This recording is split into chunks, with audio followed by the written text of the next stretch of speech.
لا إله إلا الله لا إله إلا الله لا إله إلا الله محمد رسول الله لا إله إلا الله لا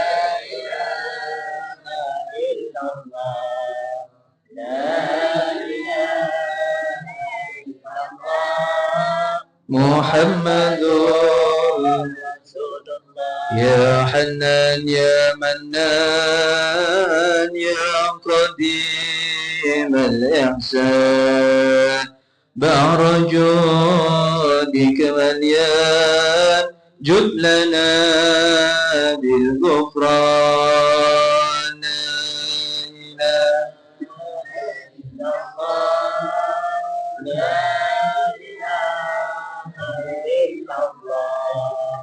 لا إله إلا الله محمد رسول الله بالنبي الأمي وخديجة أمي والبتول الختمي سيدات النسوان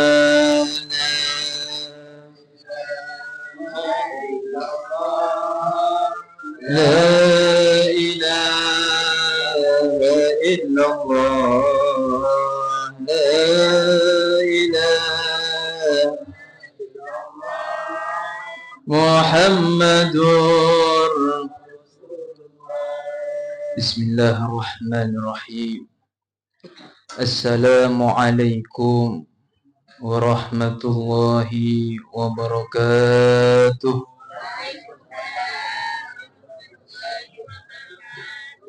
Alhamdulillah Alhamdulillahil malikil ma'bud Dil ata'i wal manni wal jud Wahibil hayati wa khaliqil wujud Allahumma salli ala sayyidina Muhammadin Salatan tahfiru biha tunub وتصلح بها القلوب وتنتلك بها الأنسوب وتلين بها السؤوب وعلى آله وصحبه ومن إليه منسوب أما بعد Hadratal Muhtaramin, para alim ulama, para kiai, tokoh agama, tokoh masyarakat, para ustadz, para muallimil Quran, wabil khusus sepuh kita bersama Bapak Haji Fathur Rahim, Ketua Ranting Nahdlatul Ulama, Bapak Haji Samsul, Ustadz Rahman, Ustadz Ansori, yang kesemuanya mudah-mudahan oleh Allah senantiasa diberi barokah umur yang panjang, fitni wa dunya wal akhirah, dan mudah-mudahan selalu diberi kesehatan oleh Allah, sehat zahiran wa batinan, sehingga bisa selalu istiqomah untuk membimbing kita di majlis yang mulia ini. Tak lupa kepada sahibul hajah, Bapak Lili sekeluarga, mudah-mudahan segala hajat-hajatnya dikabulkan oleh Allah, dan mudah-mudahan segala rizkinya diberi rizki yang lancar oleh Allah, rizki yang halal dan barokah. Tak lupa kepada Jamiatul Hadrah dan para muslimin muslimat rahimakumullah. Syukur alhamdulillah, pada kesempatan pada malam hari ini kita bisa berkumpul dan bermuajahah di suatu majlis yang penuh kemuliaan ini dalam keadaan sehat zahiran wa batinan. Salawat beserta salam kita haturkan kepada junjungan kita Nabi besar Muhammad sallallahu alaihi wasallam, yang mana beliaulah yang ditunggu-tunggu syafaatnya nanti di hari yaumil kiamah. Amin ya rabbal alamin. Para hadirin muslimin muslimat rahimakumullah. Teringat dengan salah satu firman Allah Subhanahu wa taala di dalam Al-Qur'an,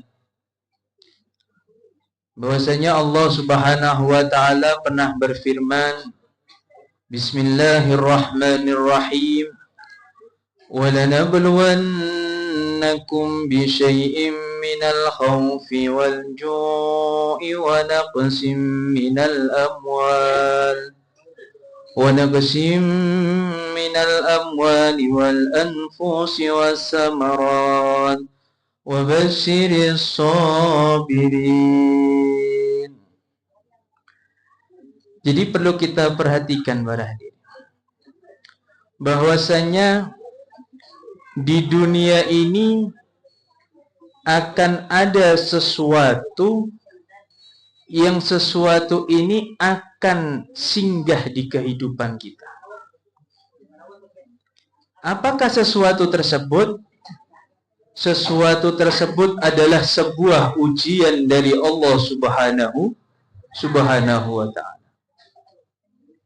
Jadi mau kita ini menolak ujian tersebut, mau kita mengeluh, mau kita berusaha untuk menghindari ujian tersebut, maka semua usaha-usaha kita ini akan sia-sia saja. Karena apa? Karena ujian ini pasti akan singgah di kehidupan kita. Sudah pasti. Dan manusia ini pasti diuji oleh Allah dalam berbagai bentuk ujian. Terkadang ada yang diuji dengan kesakitan.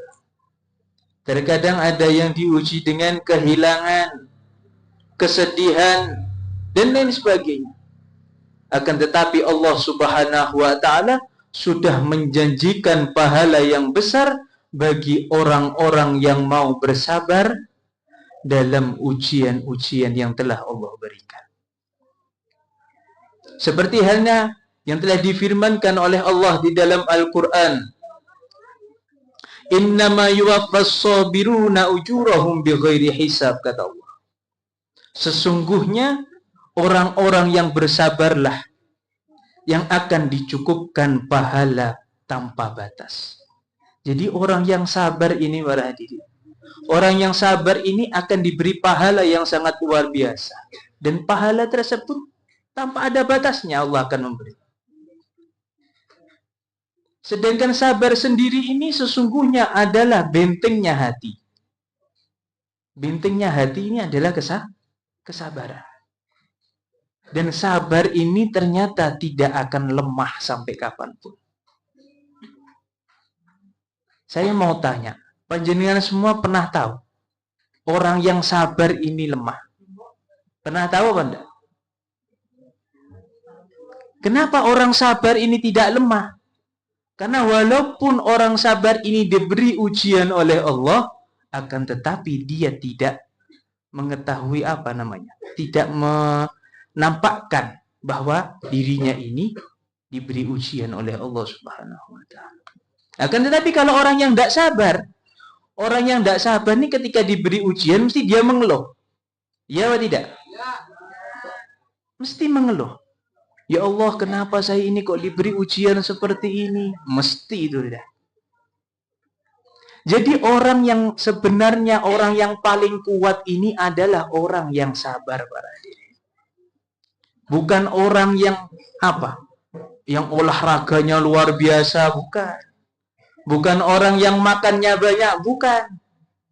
Bukan juga orang yang gagah perkasa, bukan. Akan tetapi orang yang paling kuat ini adalah orang yang sabar dalam menghadapi segala ujian dari Allah Subhanahu wa ta'ala. Jadi orang sabar ini orang yang bisa menahan dirinya dari amarah, ini orang sabar. Menahan dirinya dari kesedihan, ini orang sabar. Sampai-sampai Nabi Muhammad SAW ini pernah bersabda, wa'lam anna fi sabri ala ma takrahu khairan katsir. Kata Nabi Muhammad SAW, maka perhatikanlah bahwa di dalam kesabaran kepada sesuatu yang tidak kita sukai, ternyata di dalamnya ini mempunyai banyak kebaikan. Jadi apa yang dimaksud dengan Rasulullah SAW?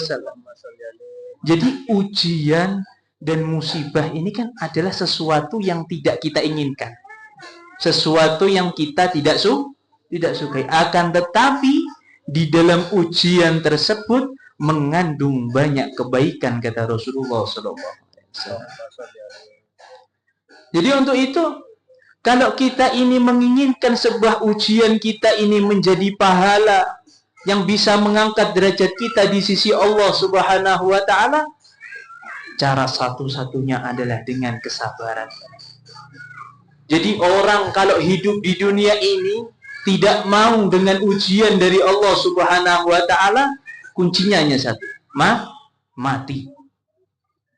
Kalau orang sudah mati, maka orang tersebut tidak akan pernah mendapat ujian dari Allah Subhanahu wa Ta'ala.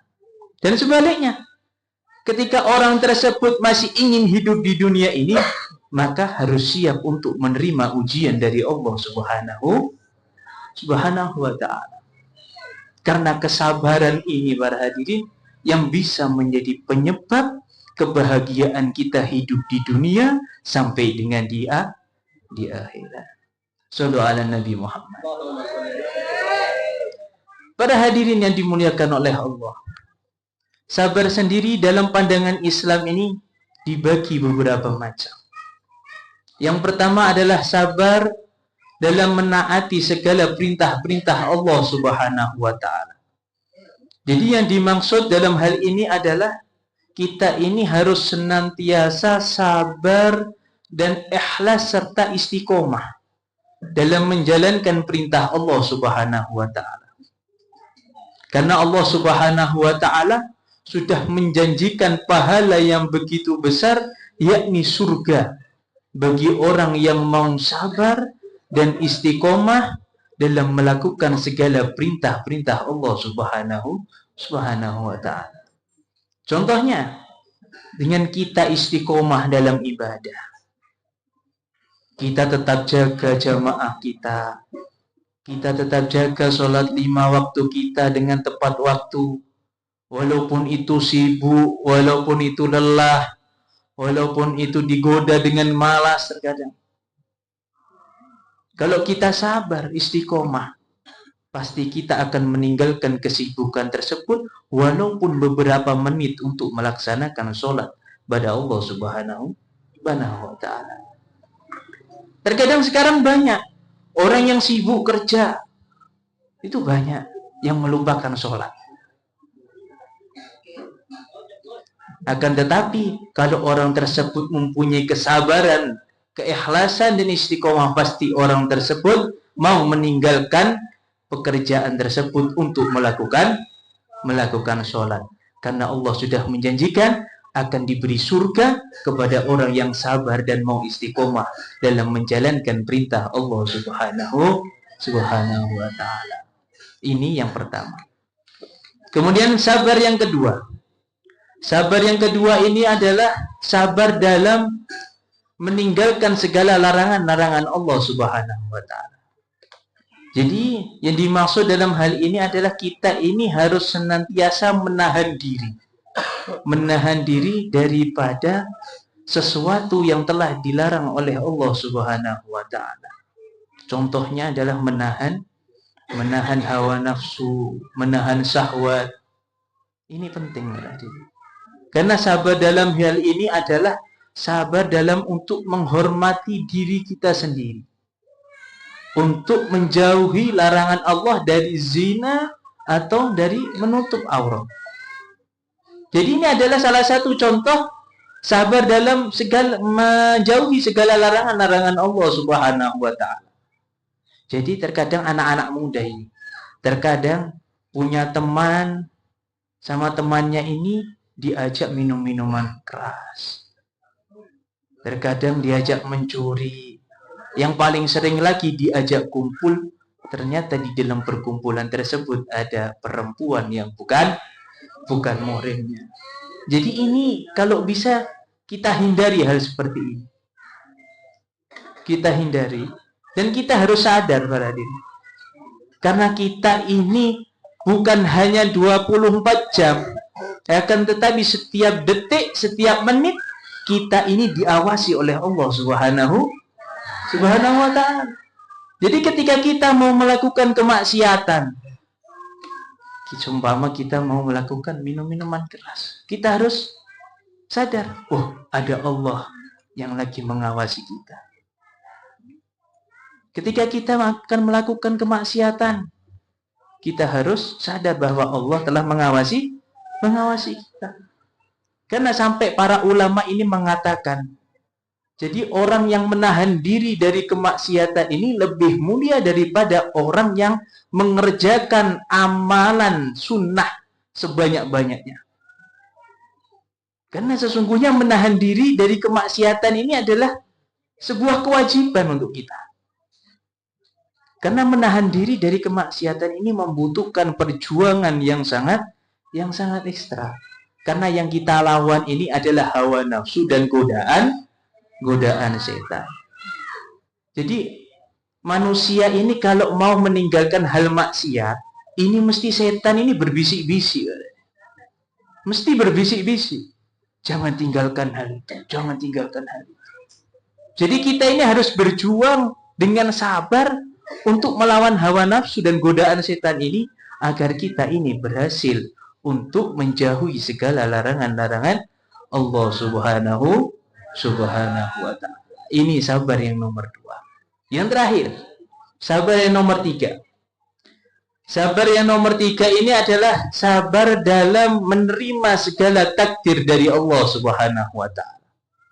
Jadi yang dimaksud sabar dalam hal ini adalah kita ini harus menerima segala ketetapan yang telah ditetapkan oleh Allah Subhanahu wa ta'ala kepada kita.